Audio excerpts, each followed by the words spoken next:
Саламатсызбы? Региондо Абалким автордук программасы. Бул апта ичинде Кемпир-Абад суу сактагычына байланыштуу өйдө ылдый сөздөр керегинен ачыкча айтылды. Президент Садыр Жапаров менен УКМК башчысы Камчыбек Ташиев өзгөнгө келип, кыргыз-өзбек чек арасына байланыштуу жергиликтүү элдин кандай суроо талаптары болсо, баарына жооп берип кетти. Чогулуш Өзгөн акимиятынын имаратындагы жыйындар залында өттү. Ал жерге ошол эле Кемпир-Абад суусуна жакын жайгашкан айылдардан элдер чогулду. Алардан сырткары өлкө аймактарынан кыргыз-өзбек чек арасы тууралуу маалыматтарды президенттин өзүнүн оозунан угууну каалаган жарандар да келип катышты. Жолугушуу эл аралык маанидеги маанилүү маалыматтар камтылгандыктан жабык эшик артында өттү. Катышуучулардын уюлдук телефондорун алып кирүүгө да жол берилбеди. Анткени жыйында чындыгында мамлекеттик деңгээлдеги сыр делген маалыматтар элге ачык айтылды. Бир гана кыргыз-өзбек чек арасына байланыштуу эмес, кыргыз-тажик чек арасына байланыштуу, анын ичинде чек арадагы акыркы куралдуу кол салуу тууралуу да кенен маалымат берилди. Чогулган элдин арасында кандай суроолор болсо, президент менен УКМК башчысы суроолор кайра-кайра кайталанып жаткандыгына карабастан, ар бирине толук жооп беришти. Чогулган эл көп болгондуктан, баарын бир учурда залга киргизүүгө мүмкүн болгон жок. Ошондуктан алгач биринчи топ киргизилип, алар менен жыйын аяктаган соң экинчи топ киргизилди. Жыйынтыгында президент менен жолугамын деп барган жарандар арасында жыйынга кирбей калган киши болгон жок. Баса, жолугушууга Жогорку Кеңештин айрым депутаттары, фракция лидерлери да катышып, болгон сөздүн баарын угуп, баарына күбө болушту. Алардын катарында Жанар Акаев, Марлен Маматалиев, Улукбек Ормонов, Исхак Масалиев жана Адахан Мадумаров, Мирлан Самый кожолор болушту. Бирок кызыктын баары жыйындар залынан президентке суроосун берип, жообун алып, сыртка чыгып алып, бизди киргизбей атат, өздөрү алдын ала даярдап койгон дежурныйларды гана киргизип атат деп бетин болушунча тырмап, уялбай нетпей интервью бергендер да болду.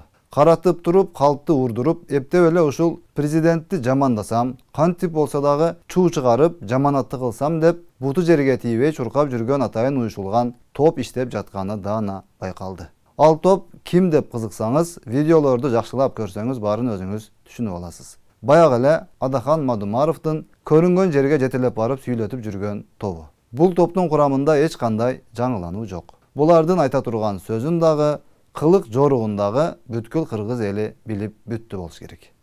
Алгач залга кирип отуруп алып, президент менен УКМК башчысына провокация жасаганга аракет кылып, бакырык кыйкырык салып, 2-3 аялды алдына салып алышып, ойду тоону сүйлөтүп, чек ара десе пособияны сурап, пособия десе Совет-Абадты сүйлөп, кыскасы чогулган элдин маанайын түшүргөн, кыжырына тийген бир маданиятсыз, максаты даана бузукулук экени көрүнүп турган Мадумаровдун бир уч тобу бүт эли журтка шерменде гана болушту. Албетте, эгер ошону өздөрү түшүнүп жеткен болсо. Бул топтун мүчөлөрүнү карасаң, негедир атайын тандалып алынгандай көрүнөт. Кудайга тобо, бирок ошол бакырык кыйкырык салып, бузукулук кылып жаткандын 4-5 адамдын бири балдак таянып жүрсө, бири көз оорусунан жабыркаган, бири тубаса майыптыгы бар, дагы бири башка оору менен жабыркаган жарандарыбыз экенин байкоого болот. Мадумаров атайын ушундай ден соолугунун мүмкүнчүлүгү чектелген бир туугандарыбыздын айрымдарын топтоп алып, алдыга салып кыйкыртып өкүртүп алганбы деген ой келет кишиге. Адекваттуу башка кишилер мындай провокациялык иштерге барбашын жакшы билген саясатчы агабыз эмне деп кыйкырык салса дагы, жалган маалымат таркатса дагы, сөзүнө жооп бербей турган адамдарды ушинтип пайдаланып жатканы албетте анын деңгээли жана адамдык сыпатынын көрсөткүчү. Анткени эгер ойду тоону сүйлөп жаткан майыптыгы бар мекендештерибизди укук коргоо органдары жооп котартса, эртең мына бийликтин күчү ушул ден соолугунан мүмкүнчүлүгү чектелген адамдарга жетип атат деп өлүмүш болууга шарт түзүлөт эмеспи? Эми бул деген жөн эле Адахан Мадумаровдун саясий жүрүштөрүнүн бир көрүнүшү тура. А бирок өзүнүн ушундай бир саясий оюнуна курал гана болуп колдонулуп жатканын түшүнө албай жаткан мекендештерибизде албетте эч кандай күнөө жок. Алар жөн гана убактылуу алданып жүргөн туугандарыбыз экенин эске алып, аларга жакшылык гана каалоого Кудай алдында милдеттүүбүз. Айтымакчы, жыйындан чыкканда президент элди карабай качып кетти деп сөз чыгарганын дагы көрдүк. Ал жерде турган жарандар эми гана президенттин жолугушуусуна кирип чыгып, суроолоруна жоопту алып чыгып алып дагы Negedir үйлөрүнө кетпей, ошол жерде кимдир бирөөнүн президентти акырына чейин каралагыла деген буйругун аткарып жүргөн топ экенин эске алуу керек. Алар неге анчалык ажоонун сыртка чыгышын күтүп, неге анчалык жалган интервьюларды берип, жандалбастап жатышат болду экен десеңиз, ошол жыйынга катышкан айрым адамдардын айтымына таянсак, бул бузукулук кылып жаткан атайын топ президент сыртка чыкса, ага жумуртка менен атып, бакырык кыйкырык салып, бүт дүйнөгө уят кылабыз деп даярданып жатышкан тура. Бирок бул маалымат толук кандуу такталган деп айтууга азырынча мүмкүн эмес. Болгону ошол жерде жүргөн кишилердин оозунан чыккан сөздөрдүн бири гана. Анан эми алдын ала ошондой маалыматтар болуп жатса, милиция кызматкерлери жолду президент башында турган бийлик өкүлдөрү чыгып кетиши үчүн ачып бериш керек беле же тим коюп бир уч бузуку топтун арам ойлорун ишке ашырууга шарт түзүп бериши керек беле. Анан эми өздөрүнүн ою ишке ашпай калса эле бүт өлкөнү жаман көрүп, калыс сөзүн сүйлөгөндүн баарын даканса деп мыскылдап, өздөрү менен чогуу жыйынга кирип, суроосун берип, жообун алып, түшүнүп чыккан кишинин баарын дежурныйга чыгарып, жиндигетти сөздөрдү сүйлөсө эле эп боло бериши керек. Бөлүнүүнүн дагы, оппозиция болуунун дагы, ач кыйкырык салуунун дагы чеги болот эмеспи? Кыскасын айтканда, бүтүндөй кыргыз эли жана албетте коңшу мамлекеттердин элдери дүйнө жүзү көрүп турган бул окуялардын артында Адахан Мадумаров жана анын шериктери турганын эли журт баамдап, түшүнүп болгону качан. Бул жерде сөз Кемпирабад же Баткен тууралуу эмес, сөздүн баары баягы эле бийлик талашта жатат. Булар эптеп Садыр Жапаров менен Камчыбек Ташиевди бийликтен кетириш керек. Болду. Башка эч кандай маселе жок. Дагы бир жолу белгилеп айта кетебиз. Буларга бир гана бийлик керек. Кыргызстандын жеринин, элинин маселеси булар үчүн эч кандай мааниге ээ эмес.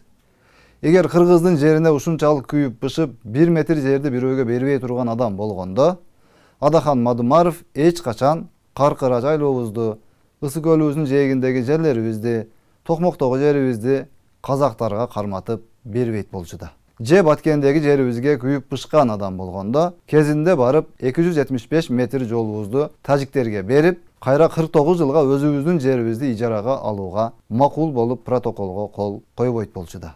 Неге андай кылды? Кыргыз жерин сүйгөн үчүнбү? Же ошол кездеги колундагы бийликти сүйгөн үчүнбү? Бир аз гана акылы бар адам үчүн мунун баары албетте түшүнүктүү болуп турат. Бүгүн эми кезинде туш тарапка ушуга окшогон акылдуулардын айынан берилип кеткен жерлерибизди кайра кайтарып алууга аракет кылып жатышса, колдоп кубаттап чыгуунун ордуна кайра тетирисинче тоскоолдук жараткысы келип, элдин оюн тетири жакка бурууга аракет кылып жатканы бул адамдын ким экенин так даана көрсөтүп турбаганда эмне? Жакшылап акылы калчап, кимдин ким экенин билип туруп, анан ошого жараша чечим кабыл алган үчүн акыркы президенттик шайлоодо Садыр Жапаровго 80%, Мадумаровго 7% эл добуш бербеди беле. Ал эми Facebook, TikTokторго кирип алып, өзүн ааламда теңдеши жок акылдуу адам кылып көрсөтүп жүргөн айрым замандаштарыбызга келсек, аларды да туура түшүнүүгө болот. Колунан кыргыз эли үчүн жакшылык кылуу келе тургандын баары мүмкүнчүлүгүнө жараша чуркап, өлкөм өнүксүн деп аз да болсо салымын кошуп жүрөт. Ал эми ойду тоону сүйлөп отургандар болсо, өзүнүн жеке кызыкчылыгынын артынан көрүнгөнгө асылып, сарттан кечке Facebook'ta эксперт сезип, өзүнүн кызыкчылыгына туура келген иштер менен алек. Эл менен ойношуп жатканын түшүнсө гана. Facebook'ta 300-400 лайк басып, 100 адам комментарий жазып койсо эле, дүйнөнү мен башкарамын деген акмакчылык менен ооруп калган адамдарга эми айла жок да. Элибизде жөн жеринен ит үрө берет, кербен жүрө берет деп айтылбаган тура. Баса, жакынкы күндөрү Кыргызстаныбыздын картасы 16 000 гектарга чоңое турганын президент Жапаров өзгөндөгү жыйында ачыктады. Буга чейин жалаң гана кемип келе жаткан Кыргызстаныбыздын аймагынын эми кайра чоңоюп жатканына чыныгы патриот элибиздин баары кубана турган кеп. Саламатта калыңыз.